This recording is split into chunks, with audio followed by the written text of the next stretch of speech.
This is probably my 5th or 6th time I've tried doing this recording. I actually recorded like 40 minutes of it and ended up deleting it all. But it's not easy. It's not easy to share, and nobody's asked me to do this, but it's been heavy on my heart with the 5-year anniversary to share with you guys of that day and bits and pieces of my life. Being vulnerable is never easy, but I myself have listened to so many people's stories and testimonies, and it's helped me. It helps people to not feel so alone, and it's God's story to share, and so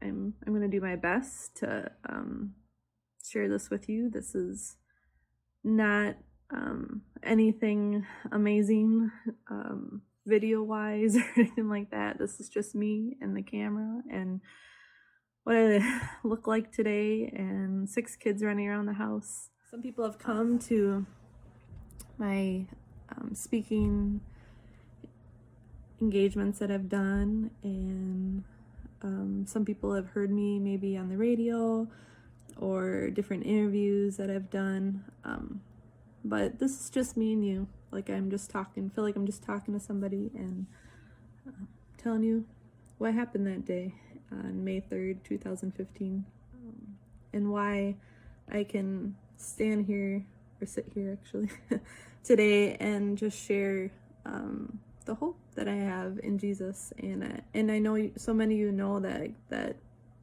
that's my heart. I've shared that from the very beginning and before, that I don't think I'd be where I am today if it wasn't for knowing who Christ is, and believing his word, and experiencing his promises in ways that I don't think I could have ever experienced if I haven't gone through this. And it's a very hard story to listen to, so but it's important. And so this is just me opening up my heart to whoever needs to hear the goodness of God. So that weekend was actually a really beautiful weekend, and it was just a very normal weekend. And then Sunday, woke up and our family went to church, and we were attending a church in Neenah, Wisconsin at the time. And it was just a beautiful day, 70s, I think. And remember, we dropped the kids off at church, or at Sunday school, the 2 younger kids. And just Olivia was just beginning to sit with us on Sundays, and she really enjoyed it. And we would discuss the message after church. And but I remember I had a very special moment, and I've shared this with many people before, but Jon was on my right side and Olivia was on my left side. I was sitting between those two, and I just remember like looking up at Jon that day, and then looking at Olivia, like turning my head toward them and just thanking God for them. I was just so grateful. We were having just a great year of marriage, and our marriage, it was always good. Jon is an amazing husband, but it's just different that year. Jon was just much more intentional with me, and just different, and I took notice of that. And I just, Olivia was just my little buddy.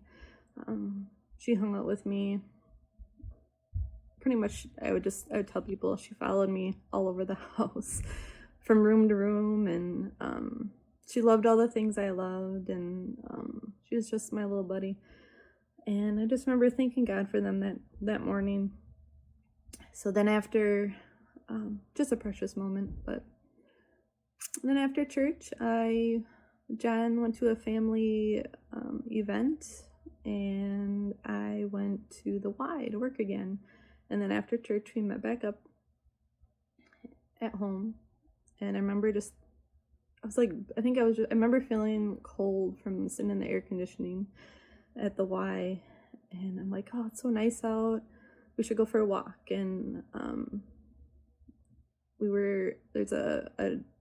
it was kind of a newer trail at the time. Not sure how old, but it was newer.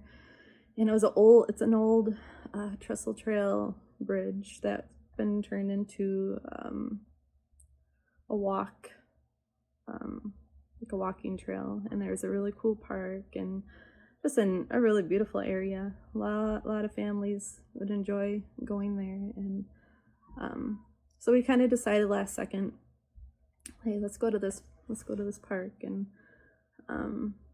go for a walk. And so I took, for those that don't know me personally, we had 3 kids together. So Olivia she was 11 at the time. Ezra was 7, our son, and then we have a daughter named Selah, who was 5 at the time. And we have a little dog, and so it was us 3 kids, the dog, and just our family. So we headed to the park, and we saw some people we knew. I took the kids to the bathroom, and we made our way across the bridge, and we got all the way to the end. There were a lot of lake flies, and on that side there was a lot of lake flies. And I remember thinking, like, okay, I think we've gone far enough, because we didn't want to eat the bugs. And so we were kind of looking over the side of the bridge.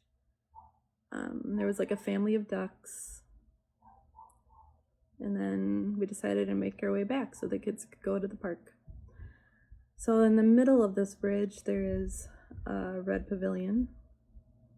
As we were walking up to it, and Jon and I had no conversation at all between us about this situation, but we saw a man, two men. One man was laying on a bench on his side, and then this other man was standing near him. And something in my heart just didn't feel right to me. And Ezra was up ahead with the dog, and past that point already, and the 2 girls were with us. And so I kept walking, and the girls were walking with me. And if you knew Jon, if there was a situation like that, I think no matter what, he would try and help in some way. And so he actually walked toward the man that was standing, and I kept going. But then when I realized he stopped, I stopped. And I don't know the exact calculations how far we were from each other, but it was far enough where I couldn't reach him, but it was close enough where I could hear him. And I heard the man say to Jon, I don't know what happened. He just fell over. And this man was carrying a satchel in front of him, and behind that satchel was his hand. And 2 seconds later, after he said that, he pulled out a gun and shot Jon. And then he shot me. And then he shot Olivia. And we all fell down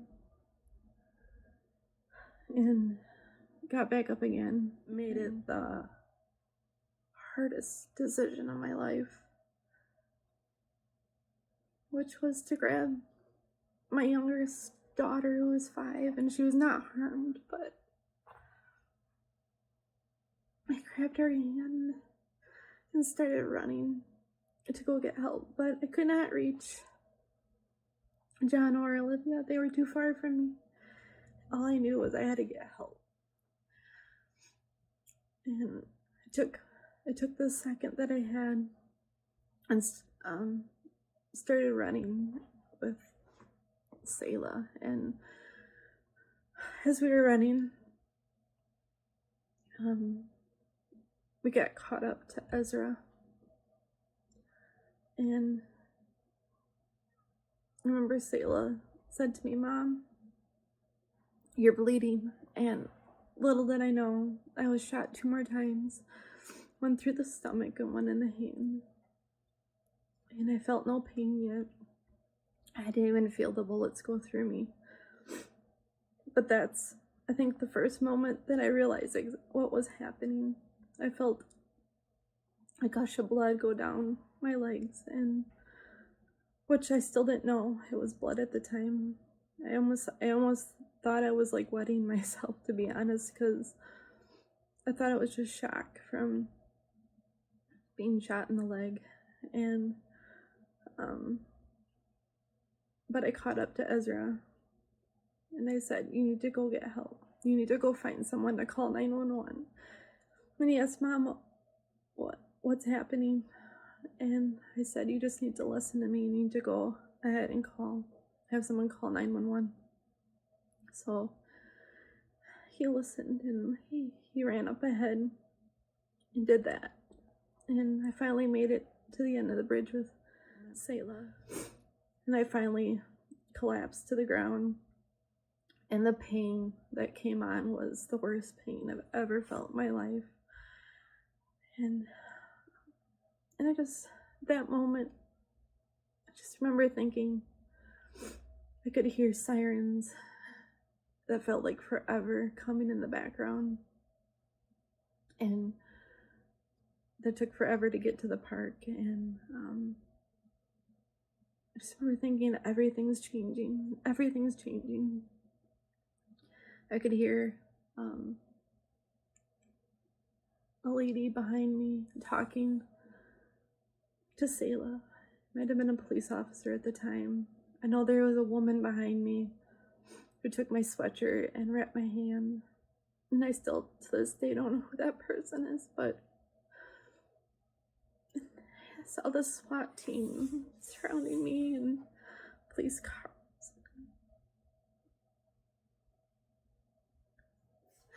I looked back.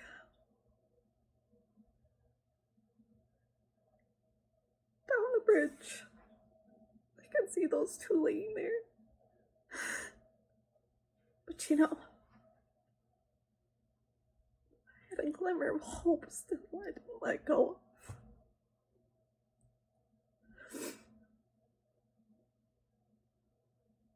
There are some feelings that you just can't describe, that there are no words for.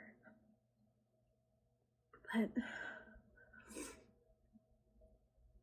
life was forever changing at that moment for me. And Ezra and Selah.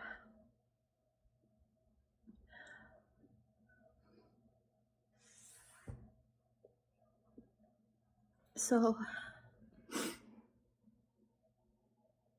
there's a wonderful police officer, and they're all wonderful, but the only one that I remember, her name is Kathy, and she was by my side the whole time. And I remember asking her in the midst of all that if she could put me out in any way, because I was in so much pain. And she couldn't, but she stayed with me. And when the ambulance came, and I felt like the longest ride, and we got to the hospital, and I just remember the moment that they were finally putting me out. And at that point, I didn't really care which way I was gonna go, if I was gonna die or survive. I just wanted to be put out of my misery.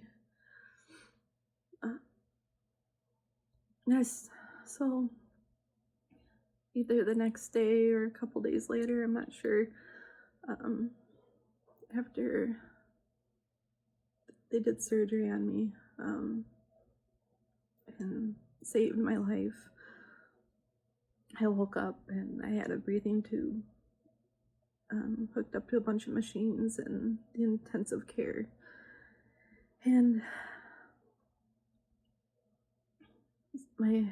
my first thought, I remembered everything that happened, and but I couldn't talk. And my first question, so I was actually going like this with my hand because I wanted something to write with. And my dad, remember my parents were there, and I don't remember who else, but I'm sure some nurses and doctors. But I asked, "Where's Jon and Olivia?" And I think I knew deep down inside that they were gone, but I didn't want to believe it. And I thought maybe there was still a chance that they were alive. And my poor dad and mom had to tell me that they were gone. And then I started scribbling some more questions, I think. But I remember with Jon's family being around me, I wanted to bring them some comfort. And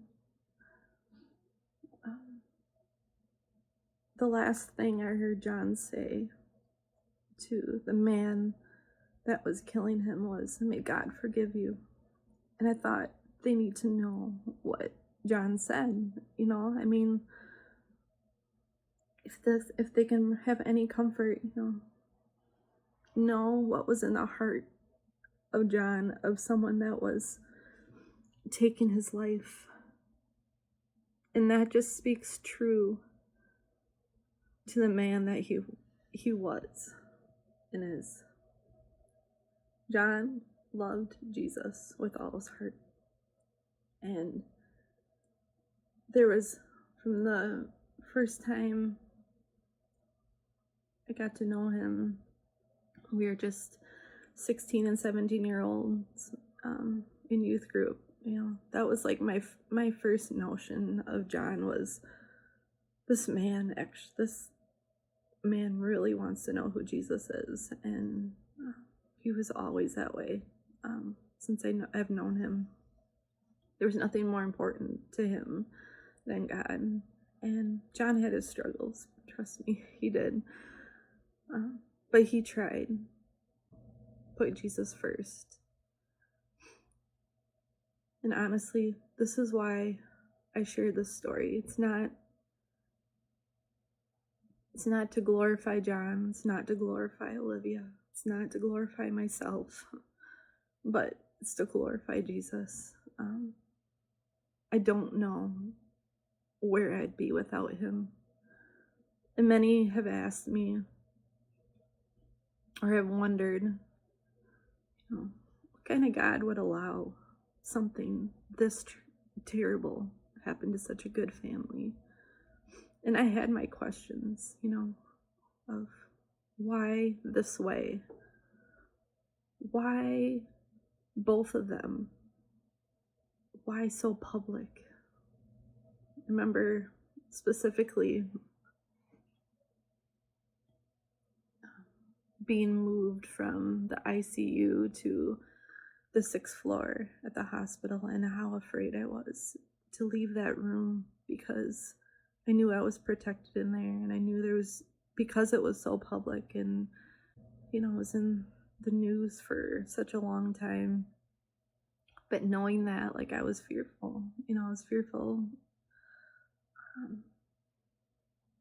So I was afraid to leave that room, and that was the first step of increasing my faith through all this, was just facing that fear. And not like I really had a huge choice in moving from the ICU to the 6th floor, but I was sincerely afraid. Remember, again, my poor father. I know you do anything for your child, but he had a lot on his shoulders, and my mom. But I remember my dad brought a picture of a casket into the hospital, and they didn't know how much I could handle. I was so injured, fighting for my life, and that's a lot. It's a lot to take care of. Even just any funeral is difficult. There's no question of that. But I think they're kind of testing out where, how much I wanted to be involved in the funeral planning. And so he brought in a picture of a casket that was donated for Olivia. And honestly, that was the first time that it began to sink in.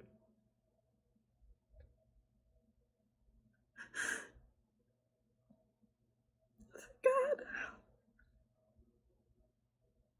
what are you asking of me? To bury my husband and my child? I felt the weight of the world on my shoulders. And my 2 living children had to experience this. And when you have kids, you bear their pain as well. And I really struggled that week. I mean, who wouldn't? But I started not sleeping at night, and the morning of the funeral, which I believe was on a Thursday, I just remember waking up with such a peace in my heart, and that God gives you a peace that surpasses all understanding. And I had that peace that day, and I had some amazing sisters that sat with me that day, and helped me get ready, and bought me my dress, and did my hair, and just sat with me all day. And I just felt so loved. God just shows his love through the most amazing ways. And God, remember being wheeled down in a wheelchair. And I know there were so many of you there, and thank you so much for supporting our family that day. But being wheeled down in a wheelchair through the center aisle, and just sitting there with my 2 kids, and looking ahead of me are 2 caskets, my husband and my daughter, that made me realize I can't hold on to my children. I can't hold on to my spouse. I can't hold on to the things of this world. They all belong to God. And that's extremely difficult, to think of, because there's nothing more that you want than to be with those you love, and letting go, in that way of, God, they're yours. And I was angry at what happened, but not angry at God. If anything, my heart became more grateful. I was so grateful that Jon knew the Lord and loved him. I was so grateful that Olivia gave her life to Christ at such a young age, and without a doubt knew him and loved him. So grateful that God put them in my life. I just thought, what an honor it has been to be married to such a godly man, and a daughter at 11 who loved the Lord. But don't get me wrong, that doesn't take away the pain that you feel.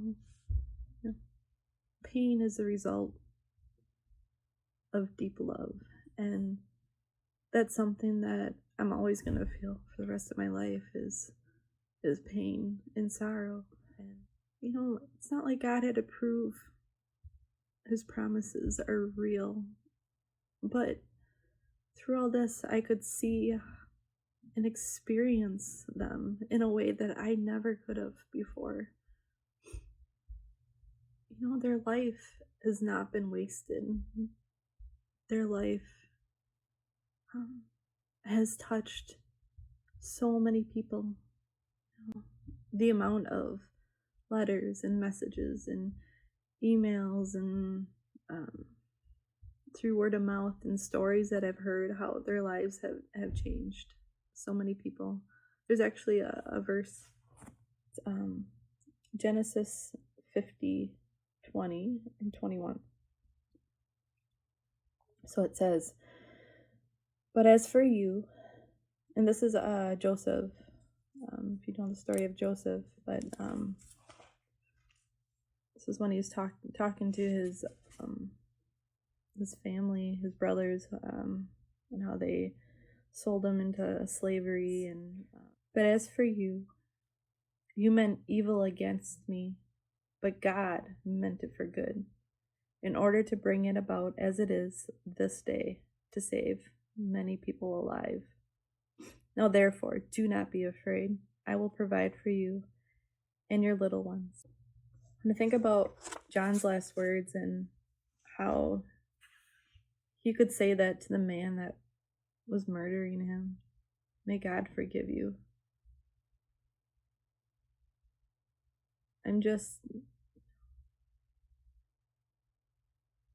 That's just proof right there of the Holy Spirit living inside of him. Everybody in this life is going to go through something and experience pain. Everybody. And my pain is no greater than your pain. Pain is pain. We're thinking, I have, you know, these 2 kids, and you took John, who has the career. You know, I was, you know, he's the provider, and I've been a stay-at-home mom since I've been 21, and I had a house to take care of, which by myself, I'm thinking, how am I going to do that? No, but God provided abundantly. And, you know, thinking of like, how am I going to raise, you know, not just 2 kids alone, but 2 kids that are mourning and broken. You know, like, I don't know anything about raising kids that have gone through a tragedy like this, and he gave me wisdom. And then thinking, I can't, you know, I was in the hospital for like 21 days and lost over 20 pounds in weight, and I was incredibly weak. I didn't eat for like a month. I had, you know, a bullet that went through my smaller intestine, and so my stomach was just a mess. And I had one that hit my left hand right under my ring finger, or my ring on my ring finger, and I had to have multiple surgeries on that, and one that went through my leg. And so I was just completely broken, and like, you have like a brief second of waking up, and then the next thought is they're gone, and I gotta do this day all over again. And thinking so far ahead, you know, like, how am I ever gonna get through this? The road of grief feels so long. I mean, grief is forever on this earth. Grief is lifelong. You can be in a room full of people that love you and care for you with all their heart, and it's still lonely. You know, it's nobody can feel what you're feeling. It's so lonely. But when I look back these past 5 years, I am just amazed the healing that God has done in my life. And you know, most of you know, I am remarried, and doesn't mean that takes away your hard days, and or that you stop thinking about them, or you know, that's always going to be a part of your life. And I look back And I just thank God, you've done so much healing in my life, and the pain's never truly gone. You don't really want it to be gone, because it's when you love people, that's gonna affect you for the rest of your life. But it's caused me, loss has caused me to live harder, to love harder, and God has put my new husband and 4 new boys into my life to love. That doesn't take away from my love of Jon and Olivia at all.